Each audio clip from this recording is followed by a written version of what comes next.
नमस्कार सबैजनालाई। के हजुरहरू bachelors degree, masters degree, DBA प्रोग्रामको लागि यूके पढ्न जाने सोच बनाउँदै हुनुहुन्छ र ओभरअल स्टेप्सहरू के हुन्छ होला, एकाडेमिक रिक्वायरमेन्ट्स कति होला, फाइनान्शियल डकुमेन्ट्सहरू के बनाउनु पर्छ होला भनेर चिन्ता लिइरहनु भएको छ भने यो भिडियोलाई अन्तिमसम्म हेर्नु होला। यो भिडियोमा हामीले यो सबै चीजहरू डिस्कस गर्नेछौँ र यदि हजुरहरूले यो च्यानललाई सब्स्क्राइब गर्नुभएको छैन भने यो च्यानललाई सब्स्क्राइब गर्नु होला। अब हजुरहरूलाई पहिलो क्वेशन्स हुन सक्छ यूके नै किन पढ्न जाने भनेर। अब यसमा विभिन्न रिजनहरू छन् जसमध्येका यूकेमा हाई क्वालिटी अफ एजुकेसन छ। फर इक्जाम्पल यूकेमा अक्सफोर्ड युनिभर्सिटी, केम्ब्रिज युनिभर्सिटी लगायत विभिन्न टप क्लास युनिभर्सिटिजहरू छन्। यूके को डिग्री विश्वभरि जहाँ पनि रेकग्नाइज हुन्छ र यूकेमा 3 वर्षको ब्याचलर्स डिग्री र 1 वर्षको मास्टर्स डिग्री पढ्न पाइन्छ। जस्तो कि यूएसमा 4 इयर्सको, क्यानाडामा 4 इयर्सको ब्याचलर्स डिग्री अथवा मास्टर्स पनि 2 इयर्सको हुन्छ भने यूकेमा 3 इयर्सको ब्याचलर्स डिग्री र 1 इयरको मास्टर्स डिग्री हुन्छ। जसले गर्दाखेरि हजुरहरूले कम समयमा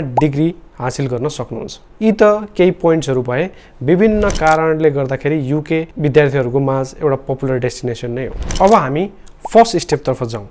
एकाडेमिक रिक्वायरमेन्ट्स चाहिँ के कति हुन्छ त? यदि हजुरहरू ब्याचलर्स पढ्न जाँदै हुनुहुन्छ भने हजुरहरूले +2 कम्प्लिट गरेको हुनुपर्छ। +2 अथवा ए लेभल्स अथवा त्यसको इक्विभ्यालेन्ट डिप्लोमा हुनसक्छ हैन,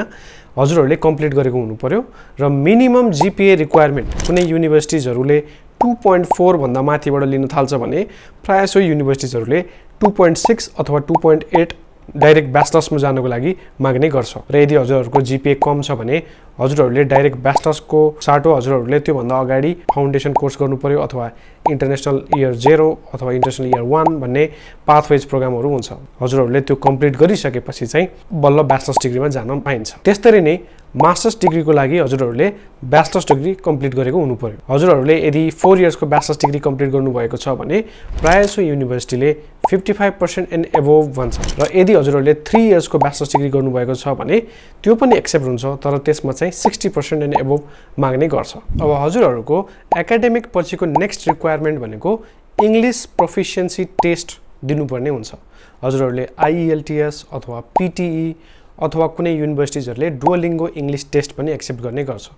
अब यदि हजुरहरूले आइएलटिएस दिँदै हुनुहुन्छ र ब्याचलर्स लेभलको लागि जाँदै हुनुहुन्छ भने overall 6 not less than 5.5 minimum ल्याउनु पर्ने हुन्छ। र यदि हजुर मास्टर्स लेभलको लागि जाँदै हुनुहुन्छ भने 6.5 नट लेस देन 6 ल्याउनु भयो भने हजुरहरू मास्टर्स लेभलको लागि जान सक्नुहुन्छ। र यदि हजुरहरूले पीटीई दिँदै हुनुहुन्छ भने प्रायः जसो युनिभर्सिटिजहरूले नट लेस देन 59 भन्छ। र यदि कुनै युनिभर्सिटिजहरूमा जाँदै हुनुहुन्छ जसले कम रिक्वायरमेन्टहरू पनि एक्सेप्ट गर्ने गर्छ, जसमध्ये 55 नट लेस देन 52 पनि कहिलेकाहीँ एक्सेप्ट गर्ने गर्छ। र हजुरले साथै डुओलिङ्गो इङ्ग्लिस टेस्ट दिँदै हुनुहुन्छ भने 110 नट लेस देन 105 को रिक्वायरमेन्ट हुन्छ ब्याचलर्स लेभल अथवा मास्टर्स लेभलको लागि चाहिँ। हजुरहरूले यो 3टा मध्ये कुनै पनि एउटा इङ्ग्लिस प्रोफिसियन्सी टेस्ट दिन सक्नुहुन्छ। अथवा यूके का कतिपय युनिभर्सिटिजहरूले आइएल्स, पीटी अथवा डुओलिङ्गो इङ्ग्लिस टेस्टलाई वेभर दिएर हजुरहरूको क्लास 12 को इङ्ग्लिसमा यदि बी अथवा बी प्लस भन्दा माथि ग्रेडहरू छ भने हजुरहरूले आइएल्स, पीटी, डुओलिङ्गो इङ्ग्लिस टेस्ट नदिए पनि हुन्छ। तर त्यस्ता युनिभर्सिटिजहरू सीमित छन्। अब हजुरहरूलाई क्वेसन हुन सक्छ आइएल्स, पीटी अथवा डुओलिङ्गो गर्नु र बी प्लसबाट एप्लाई गर्नुमा के छ फरक भनेर क्वेसन्स हुन सक्छ। अब यसमा चाहिँ अब हजुरले कसरी जस्टिफाई गर्न मिल्यो भने यदि हजुरहरूले आइएल्स, पीटी गर्नुभयो र हजुरको एकाडेमिक रिक्वायरमेन्ट पनि पुग्छ भने हजुरहरूसँग डिफ्रेन्ट युनिभर्सिटिजहरू almost all universities in the UK को अप्सन्सहरू हुन्छ भने हजुरहरूले बी प्लस अथवा बीबाट एप्लाई गर्दै हुनुहुन्छ भने केही सीमित युनिभर्सिटिजहरू मात्र छन् जसले हजुरहरूलाई एक्सेप्ट गर्छ। इभन मास्टर्स डिग्रीको लागि पनि कतिपय युनिभर्सिटिजहरूले 12 को इङ्ग्लिसको स्कोर हेरेर नै वेभर दिने गर्दछ। अब नेक्स्ट स्टेप भनेको हजुरहरूको academic requirements plus IELTS requirement पुरा गरिसकेपछि अबको नेक्स्ट स्टेप भनेको हजुरहरूले युनिभर्सिटी सिलेक्सन गर्ने हो। अब युनिभर्सिटिज पनि कुन युनिभर्सिटी सिलेक्ट गर्ने, कुन एरियामा जाने, लोकेसन वाइज पनि युनिभर्सिटिजहरू छ। यूकेमा 4 कन्ट्रिजहरू छ। प्रायः सो विद्यार्थीहरूले इनसाइड लन्डन अथवा आउटसाइड लन्डन भनेर बुझ्नुहुन्छ। हजुरहरू कुन युनिभर्सिटीमा जाने अथवा कुन लोकेसनमा जाने हजुरहरूले चुज गर्नु पर्यो। र हजुरहरूले युनिभर्सिटी चुज गरिसकेपछि हजुरहरूको सबै डकुमेन्ट्सहरू रेडी गर्नु पर्यो अफर लेटरको लागि। अब हजुरहरूलाई क्वेसन्स हुन सक्छ युनिभर्सिटीको फी चाहिँ कति हुन्छ त? इन यूके युनिभर्सिटीको फिजहरु चाहिँ अराउन्ड 15,000 पाउन्ड देखि 16, 17, 18 अब एबोभ 18 पनि छ, कुनै 15 भन्दा कम पनि छ। अब त्यो फिजमा हजुरहरुले स्कलरशिप पनि पाउनुहुन्छ र स्कलरशिप जनरली कुनैमा 1000, कुनैमा 2500, कुनैमा 4000, कुनैमा 5000 पाउन्ड दिइरहेको हुन्छ। अब त्यो युनिभर्सिटी टु युनिभर्सिटी पनि डिपेन्ड हुन्छ र हजुरहरुको स्कोरहरुमा पनि डिपेन्ड गर्छ। र स्कलरशिप फिजमा घटाइसकेपछि अब नर्मल्ली युनिभर्सिटीजहरुको चाहिँ 21 लाख देखि 23 लाख को आसपास पर्न जान्छ पर इयर फिज। अब अफर लेटर एप्लाई गर्नको लागि हजुरहरुलाई लिस्ट अफ डकुमेन्ट्स चाहिन्छ र त्यो मध्येको first one is academic document. अब हजुरहरुले ब्याचलर्स लेभलको लागि एप्लाई गर्दै हुनुहुन्छ भने 10 को ग्रेड सिट, सर्टिफिकेट र क्यारेक्टर, 11 को मार्कसिट, 12 को ट्रान्सक्रिप्ट, प्रोभिजनल क्यारेक्टरहरु हुनु पर्यो र यदि मास्टर्स लेभलको लागि गर्दै हुनुहुन्छ भने हजुरको ब्याचलर्स डिग्रीको पनि एकाडेमिक डकुमेन्ट्सहरु चाहियो। र सेकेन्ड भनेको हजुरको इंग्लिश प्रोफिसिएन्सी टेस्टको स्कोर कार्ड अथवा टीआरएफ हुन सक्छ। आईएल्स दिनुभएको छ भने टीआरएफ, पीटी अथवा डुअलिङ्गो दिनुभएको छ भने हजुरहरुको पीडीएफ हुन सक्छ। थर्ड भनेको हजुरको पासपोर्टहरु चाहियो र यदि हजुरले ग्रेड 12 को इंग्लिशको आधारमा एप्लाई गर्दै हुनुहुन्छ भने मिडियम अफ इन्स्ट्रक्सन लेटर भनेर हुन्छ, हजुरको कलेजहरुले प्रोवाइड गर्नुहुन्छ। अब हजुर प्लस 2 पढ्नु भएको छ भने प्लस 2 पढ्नु भएको कलेज अथवा ब्याचलर्स डिग्री कम्प्लिट गर्नु भएको छ भने हजुरको ब्याचलर्स कम्प्लिट गर्नु भएको कलेजबाट चाहिँ हजुरहरुले मिडियम अफ इन्स्ट्रक्सन लेटर लिएर आउनु पर्ने हुन्छ। र त्यसको साथसाथै हजुरलाई पासपोर्ट चाहियो, सीबी चाहियो, यदि हजुरहरुको केही वर्क एक्सपिरियन्स छ भने वर्क एक्सपिरियन्स लेटरहरु पनि चाहियो। यी डकुमेन्ट्सहरु प्लस यदि कुनै युनिभर्सिटीजहरुको अब स्पेसिफिक एप्लिकेशन्स फर्महरु छ भने त्यो पनि हजुरहरुले फिल गर्नुपर्ने हुन्छ र यदि हजुरहरुले कन्सल्टेन्सीको थ्रुबाट गर्दै हुनुहुन्छ भने हजुरहरुलाई कन्सल्टेन्सीको अफिसरहरुले हेल्प गर्नुहुन्छ। र यी डकुमेन्ट्सहरु भइसकेपछि हजुरहरुले अफर लेटरको लागि एप्लाई गर्न मिल्यो। यदि हजुरहरुले अफर लेटर रिसिभ गरिसक्नु भएको छ भने अब हजुरहरुले कासको लागि तयारी गर्नुपर्ने हुन्छ। त्यसको लागि फाइनान्शियल डकुमेन्ट्स को साथसाथै हजुरले प्रिकास इन्टरभ्यूको लागि पनि तयार हुनु पर्यो, प्रिपेयर गर्नु पर्यो र हजुरहरु रेडी भइसकेपछि युनिभर्सिटीले डेट दिन्छ र युनिभर्सिटीको रिप्रेजेन्टेटिभले हजुरहरुको प्रिकास इन्टरभ्यू लिनुहुन्छ र त्यसमा प्राय जसो why you want to study in the UK, why you selected this course भन्नाले अब हजुरहरुले कोर्सको पनि डिटेल रिसर्च गर्नुपर्ने हुन्छ, कोर्सको मोड्युल्सहरु पनि थाहा हुनुपर्छ र त्यो मोड्युल्समा के पढाइ हुन्छ त्यो सबै डिटेल्सहरु हजुरहरुलाई थाहा हुनुपर्छ। र त्यसको साथसाथै why you selected this university, अब फ्युचर करियर प्लान्सहरु हुन सक्छ, have you research any other university, यस्तै क्वेशन्सहरु इम्पोर्टेन्ट जनरल क्वेशन्सहरु हजुरहरुलाई सोध्नुहुन्छ र हजुरहरुको एन्सर स्पेसिफिक र युनिक हुनु पर्यो र त्यो भयो भने हजुरहरुले सजिलै प्रिकास इन्टरभ्यू क्लियर गर्न सक्नुहुन्छ। र प्रिकास इन्टरभ्यू भन्दा पहिला कुनै युनिभर्सिटीजहरुले डिपोजिट्स पे गर्न भन्छ। हजुरको अफर लेटर आइसकेपछि त्यसमा कन्डिसन्सहरु हुन्छ। यदि कुनै युनिभर्सिटीले प्रिकास इन्टरभ्यू दिनु भन्दा पहिला हजुरहरुले डिपोजिट पे गर्नुपर्छ भनेको छ भने हजुरहरुले त्यो सर्टेन डिपोजिट पे गर्नुपर्छ, त्यसपछि मात्र युनिभर्सिटीजहरुले प्रिकास इन्टरभ्यू लिन्छ। त्यही भएर त्यो कन्डिसन्सहरु एकचोटी अफर लेटरमा हेर्नु होला युनिभर्सिटीको रिक्वायरमेन्ट के छ भनेर। र अब हजुरले प्रिकास इन्टरभ्यू पनि क्लियर गर्नुभयो र अब कास्ट लेटरको लागि रिक्वेस्ट गर्नको लागि हजुरहरुलाई फाइनान्शियल डकुमेन्ट्सहरु चाहिन्छ। अब फाइनान्शियल डकुमेन्ट्सहरु बनाउँदा हजुरहरुलाई दुईटा अप्सन छ। एउटा भनेको चाहिँ हजुरहरुले बैंक ब्यालेन्स देखाउनु पर्यो र अर्को भनेको एजुकेसन लोन। अब यदि हजुरहरुले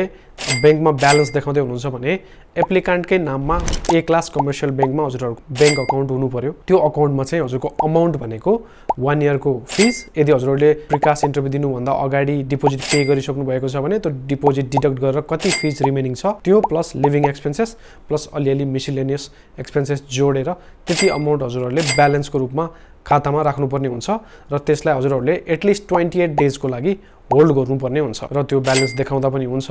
अथवा अर्को अप्सन्स यदि तपाईले त्यो पैसा नदेखाउने हो भने चाहिँ अर्को अप्सन्स भनेको हजुरहरुले एजुकेसन लोनको थ्रुबाट जानुपर्ने हुन्छ। कुनै पनि ए क्लास कमर्सियल बैंकमा गएर हजुरहरुले एजुकेसन लोन स्याङ्क्सन गर्न सक्नुहुन्छ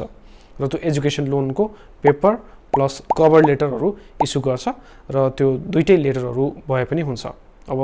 लोन गर्नुभयो भने ब्यालेन्स देखाउनु परेन, ब्यालेन्स गर्नुभयो भने लोन देखाउनु परेन, त्यो दुईटा मध्ये एउटा गर्दा हुन्छ। अब हजुरहरुले सक्सेसफुली प्रिकास इन्टरभ्यू क्लियर गरिसकेपछि कास रिक्वेस्ट गर्नको लागि के डकुमेन्ट चाहिन्छ त? अब कास रिक्वेस्ट गर्नको लागि हजुरहरुलाई सर्वप्रथम त फिज पठाउनु पर्यो। अब अफर लेटरमा लेखेको हुन्छ मिनिमम कास्ट लेटरको लागि कति डिपोजिट अथवा फुल पेमेन्ट गर्ने हो कि कति हो भनेर अफर लेटरमा लेखेको हुन्छ। हजुरहरुले अफर लेटरमा लेखे अनुसारको फिजहरु ट्रान्सफर गर्नुपर्ने हुन्छ युनिभर्सिटीलाई। त्यसपछि बैंकले हजुरहरुलाई स्विफ्ट कपी दिन्छ, त्यो स्विफ्ट कपी चाहियो र त्यसपछि हजुरहरूले मेडिकल गर्नुपर्छ टिभीको टेस्ट गर्छ जेनरली मेडिकलमा हजुरहरूले मेडिकल अब काठमाडौँमा आइओएममा नर्विकमा हजुरहरूले युके को मेडिकल एक्जामिनेसन भनेर गर्न सक्नुहुन्छ हस्पिटलहरूले हजुरलाई मेडिकल सर्टिफिकेट प्रोभाइड गर्नुहुन्छ त्यो मेडिकल सर्टिफिकेट चाहिन्छ रिपोर्ट चाहिन्छ र थर्ड डकुमेन्ट भनेको हजुरको लोन अथवा ब्यालेन्सको फाइनान्शियल डकुमेन्ट चाहिन्छ हजुरको फाइनान्शियल डकुमेन्ट मेडिकल रिपोर्ट अथवा मेडिकल सर्टिफिकेट फिज ट्रान्सफर गरेको स्विफ्ट कपी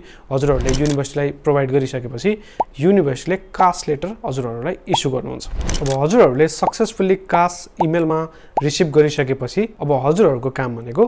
भिजा लजमेन्ट गर्ने हो अब भिजा लजमेन्ट गर्नको लागि हजुरहरूले अनलाइन गर्न सक्नुहुन्छ अनलाइन UKVI को वेबसाइटमा गएर स्टुडेन्ट भिजा लज गर्न सक्नुहुन्छ अब स्टुडेन्ट भिजा लजमेन्ट गरिसकेपछि हजुरहरूलाई लास्टमा IHS पेमेन्ट गर्न भन्छ इन्स्योरेन्स पे गर्नुपर्ने हुन्छ र इन्स्योरेन्स चाहिँ म्यान्डेटरी छ अब IHS पेमेन्ट भनेर हजुरले भिजा लज गर्ने बेलामा त्यहाँ देखाउँछ र त्यहाँ देखाएको एमाउन्ट अब जेनरली हजुरहरूको कोर्स ड्युरेसनमा डिपेन्ड गर्छ अब ब्याचलर्सको लागि 3 वर्षकै भयो अथवा मास्टर्सको लागि 1 वर्षको हजुरहरूले अब त्यो त्यही अनुसारको क्याल्कुलेट गरेर त्यहाँ अमाउन्ट देखाउँछ हजुरहरूले त्यो इन्स्योरेन्सको अमाउन्ट पे गर्नुपर्ने हुन्छ र इन्स्योरेन्सको अमाउन्ट पे गरिसकेपछि हजुरहरूले भिजा एप्लिकेसन फिज पनि पे गर्नुपर्छ त्यो दुईटै पे गरिसकेपछि हजुरहरूको online visa application successfully submit हुन्छ र नेक्स्ट प्रोसेस भनेको हजुरहरूले भिजा एप्लिकेसन डाउनलोड गर्नु पर्यो र हजुरको डकुमेन्ट चेकलिस्ट भनेर हुन्छ त्यो हजुरको डकुमेन्ट चेकलिस्ट पनि हजुरहरूले डाउनलोड गर्नुपर्ने हुन्छ र अब भिजा सक्सेसफुली लजमेन्ट गरिसकेपछिको नेक्स्ट स्टेप भनेको हजुरहरूले VFS को अपोइन्टमेन्ट लिनुपर्छ त्यसको लागि चाहिँ हजुरहरूले त्यही भिजा एप्लिकेसन सबमिट गरेको त्यसबाट VFS को लिंकमा रिडिरेक्ट हुन्छ र रिडिरेक्ट भइसकेपछि हजुरहरूले VFS को आफूले चाहिएको डेट अथवा टाइम हेरेर डेट बुक गर्न सक्नुहुन्छ र VFS को पनि चार्ज लाग्छ त्यसमा पनि डिफरेन्ट सर्भिसेसहरु हुन्छ जस्तो कि भिजा स्क्यानिङ फेसिलिटी हुन सक्छ भिजा चेकिङ हुन सक्छ अथवा SMS नोटिफिकेशन्सहरु हुन सक्छ अब के सर्भिसहरु हजुरलाई चाहिन्छ त्यो सर्भिसहरु सिलेक्ट गरेर हजुरले VFS को डेट बुक गर्न सक्नुहुन्छ VFS को पेमेन्ट पनि अनलाइन गर्नुपर्ने हुन्छ त्यसको लागि हजुरहरुसँग बैंकको ATM कार्डहरु पनि हुनु पर्यो र त्यसबाट अनलाइन पेमेन्ट गरिसकेपछि हजुरहरुसँग VFS अपोइन्टमेन्ट लेटर पनि आउँछ त्यो हजुरहरुले लिएर जानुपर्ने हुन्छ अब हजुरहरुले VFS जानको लागि चाहिँ लिस्ट अफ डकुमेन्ट्सहरु पनि लिएर जानुपर्ने हुन्छ साथमा ती मध्येको फर्स्ट भनेको भिजा एप्लिकेसन जुन हजुरहरुले अनलाइन डाउनलोड गर्नुभएको थियो त्यो अनलाइनबाट डाउनलोड गरेको लिएर जानु पर्यो प्रिन्ट गरेर सिमिलरली डकुमेन्ट चेकलिस्ट पनि लिएर जानु पर्यो कास्ट लेटर पनि लिएर जानु पर्यो हजुरहरुले मेडिकल सर्टिफिकेट लानु पर्यो फाइनान्शियल डकुमेन्ट्सहरु लानु पर्यो जुन लोन अथवा ब्यालेन्स चुन गर्नु भएको छ त्यो फाइनान्शियल डकुमेन्ट लिएर जानु पर्यो त्यसको साथसाथै हजुरहरुले पासपोर्ट लिएर जानु पर्यो र आफ्नो एकाडेमिक डकुमेन्ट्सहरु पनि सबै ओरिजिनल लिएर जानु होला वर्क एक्सपिरियन्स छ भने वर्क एक्सपिरियन्स लिएर जानु होला र यी सबै डकुमेन्ट्सहरु हजुरहरुले VFS मा लगेर त्यहाँबाट हजुरहरुले यदि VFS बुक गर्दाखेरि भिजा स्क्यानिङ सर्भिसेस लिनुभएको छ भने VFS ले हजुरहरुको सबै डकुमेन्टहरु स्क्यान गरेर UKVI लाई सबमिट गरिदिनुहुन्छ र हजुरहरुको पासपोर्ट पनि त्यहाँ VFS मै राख्नुहुन्छ र हजुरहरुले सबै भिजा एप्लिकेसन VFS मा गएर सबमिट गरेर आइसकेपछि UKVI ले हजुरहरुको सबै डकुमेन्ट्सहरु एसेसमेन्टहरु गर्नुहुन्छ उहाँहरुले चाहिँ अब इन्टरभ्यु लिने हो भने चाहिँ UKVI को इन्टरभ्यु हजुरहरुले दिनुपर्ने हुन्छ UKVI ले हजुरहरुको सबै डकुमेन्टहरु रिसिभ गरिसकेपछि उहाँहरुले एसेसमेन्ट गर्नुहुन्छ र एसेसमेन्ट गरिसकेपछि हजुरहरुले इन्टरभ्यु दिनुपर्ने पनि हुन सक्छ अथवा डाइरेक्ट डिसिजन्स पनि आउन सक्छ र यदि हजुरहरुले इन्टरभ्यु दिनुपर्ने छ भने हजुरहरुलाई इमेलमा नोटिफिकेसन आउँछ हजुरहरु इन्टरभ्युको लागि चाहिँ अब डेट माइक्रोसफ्ट टिम्समा लिंकहरु आउँछ र त्यो लिंकमा क्लिक गरेर त्यो दिन हजुरहरुले इन्टरभ्यु एपियर गर्नुपर्ने हुन्छ र उहाँहरुले क्वेशन सोध्नुहुन्छ र यो इन्टरभ्यु चाहिँ हजुरहरुको अब 45 मिनेट्स देखि 90 मिनेटसम्म पनि हुन जान्छ अब यसमा हजुरहरु आत्तिनु पर्ने हुँदैन अब हजुरहरुले राम्रोसित प्रिपेयर गर्नु भएको छ र आफूले एप्लिकेसनमा भएको सबै डिटेल्सहरु युनिभर्सिटीको डिटेल्सहरु सबै थाहा छ भने आत्तिनु पर्दैन त्यही क्वेशन्सहरु नै हो उहाँहरुले पनि सोध्ने just to confirm you are genuine students अब इन्टरभ्यु यदि परिहाल्यो भने पनि नआत्तिनु होला हजुरहरुले इन्टरभ्यु राम्रोसित दिइसकेपछि आउटकम आउँछ त्यसपछि राम्रोसित इन्टरभ्यु दिनु भएको छ भने पोजिटिभ आउटकमै आउँछ अब आजकल धेरै UKVI को इन्टरभ्युहरु पर्न थालेको छ त्यही भएर हजुरहरुले इन्टरभ्यु प्रिपेयर गर्दाखेरि राम्रोसित प्रिपेयर गर्नु होला र भिजा एप्लिकेसन्समा हजुरहरुले फिल गर्नुभएको डिटेल्सहरु पनि राम्रोसित एकचोटी रिभ्यु गर्नु होला अब UKVI को तर्फबाट हजुरहरुले डिसिजन चाहिँ इमेल मार्फत रिसिभ गर्नुहुन्छ र इमेल मार्फत हजुरहरुले यो भिजा हैज बीन सक्सेसफुल भनेर यसरी एउटा लेटर अथवा हजुरलाई इमेल आउँछ त्यो रिसिभ गरिसकेपछि हजुरहरुले भिजा एप्लाई गर्नुपर्ने हुन्छ अनलाइन एप्लाई गर्नुपर्ने हुन्छ र त्यसको भिडियो UKVI ले अब युट्युबमा पनि अवेलेबल छ हजुरहरुले त्यसमा हेरेर अब मोबाइलमा पनि एप इन्स्टल गरेर गर्नुपर्ने हुन्छ र त्यो प्रक्रिया गर्नु होला र त्यो प्रक्रिया सबै गरिसकेपछि हजुरहरूले आफ्नो टिकट्सहरू सबै गरेर एकोमोडेसन्सको पनि व्यवस्था गरेर एरेन्जमेन्ट गरेर हजुरहरू त्यसपछि युके जान सक्नुहुन्छ युके पुगिसकेपछि हजुरहरूले अब रेजिस्ट्रेसन हुनसक्छ अब इनरोलमेन्टको प्रोसिजर्सहरू हुनसक्छ र हजुरहरूले ओरिएन्टेसन्स एटेन्ड गर्नु होला ओरिएन्टेसन्समा विद्यार्थीहरूको लागि डिटेलमा सबै जानकारीहरू युनिभर्सिटीले प्रोभाइड गर्नुहुन्छ कसरी गर्ने विद्यार्थीहरूको अकाउन्ट्सहरूदेखि लिएर सम्पूर्ण चिजहरूको ओरिएन्टेसनमा डिस्कसन्स हुन्छ हजुरहरूलाई एकदम हेल्पफुल हुन जान्छ त्यही भएर ओरिएन्टेसन्स एटेन्ड गर्नु होला यसरी हजुरहरूले स्टेप बाई स्टेप अफर स्टेजबाट भिजा एप्लिकेसनदेखि लिएर युके पुगिसकेपछि पनि गर्नुपर्ने स्टेप्सहरू हामीले यहाँ डिस्कस गऱ्यौँ अरू इम्पोर्टेन्ट चिजहरू भनेको विद्यार्थीले स्टुडेन्ट भिजामा काम गर्न पाउँछ कि पाउँदैन एउटा इम्पोर्टेन्ट क्वेसन्स हुन्छ विद्यार्थीहरूको लागि ओभियसली काम गर्न पाउँछ विद्यार्थीहरूले युकेमा स्टुडेन्ट भिजामा गइसकेपछि अब हजुरहरूले 20 आवर्स पर विक काम गर्न पाउँछ स्टडी ड्युरेसनमा चाहिँ अब एक्टिभली अब स्टडीमै हुनुहुन्छ भने अब 20 आवर्स पर विक काम गर्न पाउनुहुन्छ र भेकेसन छ अब सेमिस्टर ब्रेकहरू छ भने हजुरहरूले फुल टाइम 40 आवर्स पर विक काम गर्न पाउनुहुन्छ अब हजुरहरूले आफ्नो डिग्री सकिसकेपछि पहिला 2 इयर्सको पिएसडब्ल्यू पाउनुहुन्थ्यो भने अहिले रिसेन्टली अब यसलाई रिड्युस गरेर 18 मन्थ्स भनेर अब युके गभर्मेन्टले डिसाइड गरेको छ हजुरहरूले 18 मन्थ्सको पिएसडब्ल्यू पाउनुहुन्छ जो पिएसडब्ल्यू हजुरहरूले काम खोजेर अब स्पोन्सरसिप खोजेर पाउनुभयो भने त्यसपछि अर्को भिजा एक्सटेन्सन भएर अब 5 इयर्सको अथवा अरू ड्युरेसन्सको चाहिँ हजुरहरूले अब भिजा रिसिभ गर्न सक्नुहुन्छ आई होप यो भिडियो हजुरहरूको लागि एकदम हेल्पफुल भयो होला युकेको बारेमा बुझ्नको लागि यदि हजुरहरूलाई केही डाउट छ केही जिज्ञासा छ भने कमेन्ट सेक्सनमा हजुरहरूको क्वेसन्स लेख्नु होला I will try to answer it thank you very much